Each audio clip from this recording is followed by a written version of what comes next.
राजस्थान में एसआई भर्ती 2021 के मामले में सरकार अभी तक अंतिम फैसला ले नहीं पाई है। सरकार की ओर से एडवोकेट जनरल विज्ञान शाह ने हाईकोर्ट में प्रार्थना पत्र पेश किया और कोर्ट से अंतिम फैसले के लिए और वक्त की मांग की। कोर्ट ने सरकार को अंतिम फैसले के लिए 1 जुलाई तक का समय दिया है। प्रार्थना पत्र में सरकार की ओर से कहा गया कि कोर्ट के निर्देश पर 20 मई को कैबिनेट सब कमेटी की बैठक हो चुकी है, लेकिन उसके बाद 24-25 मई को दिल्ली में नीति आयोग की बैठक थी। इसमें मुख्यमंत्री को भी मौजूद रहना था।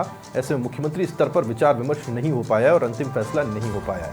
इससे पहले याचिकाकर्ताओं के वकील हरेंद्र नील ने प्रार्थना पत्र का विरोध करते हुए कहा कि सरकार भर्ती पर कोई फैसला लेना ही नहीं चाहती है, इसलिए इस तरह से समय निकाला जा रहा है।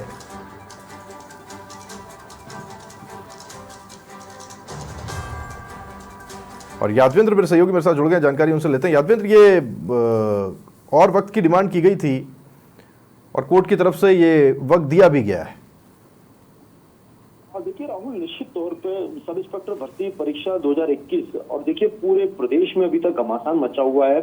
लगातार राजनीतिक पार्टियां कई जो है इस भर्ती परीक्षा को रद्द कराने को लेकर के और उनसे जुड़े हुए जो कई युवा हैं, बेरोजगार हैं, वो लगातार अपनी आवाज को बुलंद कर रहे थे और उम्मीद की जा रही थी कि शायद आज सरकार जो है कहीं ना कहीं आज अपना पक्ष रखेगी और उसके बाद आज कुछ फैसला इसमें आ सकता है। लेकिन आज ऐसा हुआ नहीं।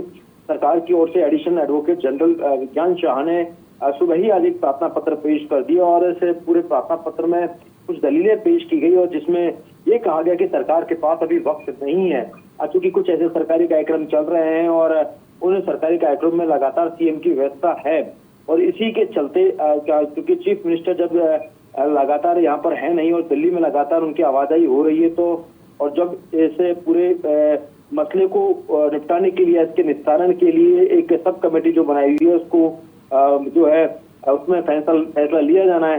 लेकिन जब बीच में 20 मई को सब कमेटी की बैठक हुई और उसमें भी कोई डिसीजन नहीं लिया गया, तभी ये बात तय हो गई थी कि कहीं ना कहीं सरकार इस बार भी अपने बैकफुट पर रहेगी और कोई बड़ा इसमें फैसले में कुछ अंतर नहीं आएगा।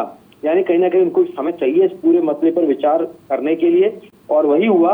आज जब विज्ञान शाह की ओर से हाईकोर्ट में प्रार्थना पत्र पेश किया गया तो उसमें जो समय जो है और मांगा और आज इसमें कहा जो समय मांगा गया इसकी तारीख जो है अंतिम फैसले की तारीख अब 1 जुलाई जो रखी गई है, क्योंकि कोर्ट ने ये फैसला दिया है कि 1 जुलाई को आपके पास अंतिम समय है और इसमें आप अपना निर्णय बता दीजिए। अदरवाइज क्योंकि सरकार अगर निर्णय नहीं लेगी तो उसमें कहीं ना कहीं कोर्ट को दखल देते हुए और इसमें अंतिम निर्णय जो है कोर्ट लेगी।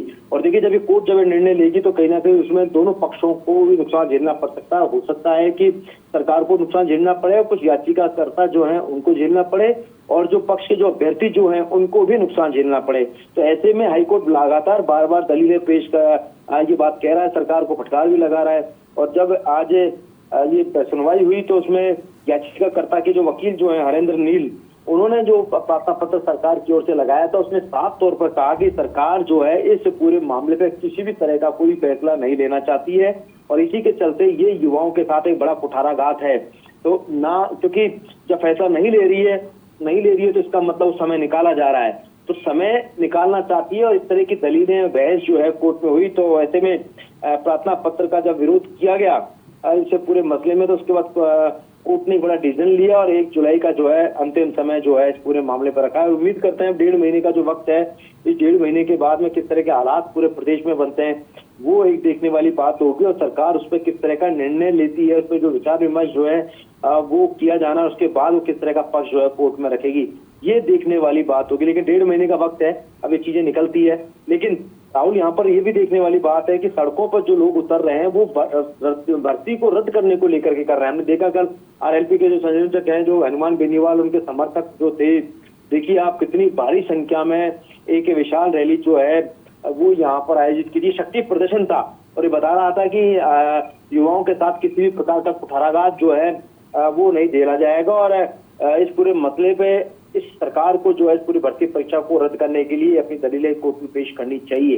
इस तरह का पूरा शक्ति प्रदर्शन था। हालांकि एक पक्ष ये भी है जिसमें वेलफेयर समिति के कुछ लोग जुड़े हुए हैं, पेरेंट्स वेलफेयर समिति के कुछ लोग, इसके अलावा अन्य एक पक्ष है जो कि वो लगातार इस भर्ती परीक्षा को जो है एज इट इज रखने की मांग कर रहा है। यानी जिन्होंने चीटिंग की है उनको दीवार किया जाए, बाकी को जो है उनके साथ अन्याय ना किया जाए, इस तरह की मांग चल रही है। विरोधाभास है, बीच में सरकार के लिए बड़ी मुसीबत है, इधर कुआं उधर खाई वाली स्थिति है। लेकिन इस कुएं और खाई के स्थिति के बीच में किस तरह सरकार अपना निर्णय लेती है, किस तरह अपना पक्ष रखती है, ये जब अगली सब कमेटी की जब बैठक होगी उस दौरान ये निर्णय निकल के सामने आएगा और उसके बाद चीफ मिनिस्टर इस पूरे मामले पे क्या निर्णय लेते हैं, उसके बाद किस तरह का पक्ष जो है वो हाईकोर्ट में रखेंगे, देखने वाली बात होगी। जी, धन्यवाद यादविंद्र आपका इस जानकारी के लिए।